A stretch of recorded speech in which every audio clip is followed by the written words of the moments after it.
নিরামিষ রান্না। তো এখানে আলু, পটল, টমেটো, আলু পটলের তরকারি হবে। আর এখানে একটু আলু কেটেছি সয়াবিনের জন্য, এটা একটু ভাজার, আলু, কুমড়ো আর ঢেঁড়স। আর এখানে সয়াবিনগুলো একটু জলে ভিজিয়ে রেখে দিয়েছি। আর এখানে লাউ কেটে রেখে দিয়েছি মুগ ডাল হওয়ার জন্য। তো ভাজাটা বসিয়ে দিয়েছি একটু পাঁচফোড়ন দিয়ে। আর এখানে পটলগুলো ভেজে নিচ্ছি, পটলগুলো ছেঁচে নিয়েছি খোসা না ছাড়িয়ে।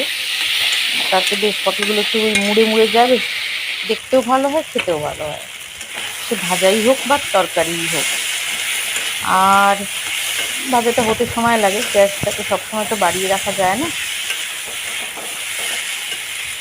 আজকে নিরামিষই, সোমবারটা নিরামিষ, মঙ্গলবারটা নিরামিষ, আর শনিবার তো নিরামিষ ছিলই। একটু তো এই ভাজাটা আপাতত এই দাঁড়িয়েছে, আরও 2-3 মিনিট হবে। ডালের সঙ্গে একটু ভাজা না হলে ঠিক খাওয়া যায় না, মানে বিশেষ করে নিরামিষের দিন। আর একটা তরকারি লাগে, একটু চাটনি লাগে, ব্যাস।